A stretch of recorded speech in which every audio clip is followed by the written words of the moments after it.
Dal sovraindebitamento ad una ristrutturazione del debito attraverso il piano del consumatore, Adiconsum restituisce dignità e serenità ad una famiglia agrigentina. Lo afferma Ilenia Capodici, responsabile Adiconsum Agrigento. La crisi economica, l'inflazione, il caro vita e i tassi di interesse in aumento stanno, sottolinea, mettendo a dura prova migliaia di famiglie. È quindi fondamentale sapere che esiste una legge che permette, con il giusto supporto, di uscire da situazioni che altrimenti sarebbero senza via d'uscita.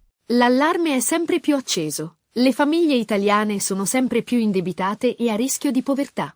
In questo contesto difficile, Adiconsum annuncia un importante risultato ottenuto nella gestione del sovraindebitamento, a tutela dei diritti dei consumatori più fragili. Grazie alla collaborazione tra Adiconsum Agrigento e la dottoressa Loredana Raneri, commercialista esperta, una famiglia ha potuto ristrutturare il proprio debito, riducendo significativamente l'esposizione finanziaria da 110.000 a 24.000 euro e riprendendo così il controllo della propria vita economica. Questo intervento ha consentito di elaborare un piano di rientro sostenibile, approvato dal Tribunale di Agrigento, continua Ilenia Capodici, che con sentenza passata in giudicato ha restituito alla famiglia la dignità e la possibilità concreta di ricominciare. Questo risultato è il frutto del lavoro costante di Adiconsum, che continua a supportare le famiglie in difficoltà, offrendo soluzioni concrete e percorsi di risanamento. È proprio nei momenti di maggiore fragilità economica e personale, sottolinea la responsabile di Adiconsum,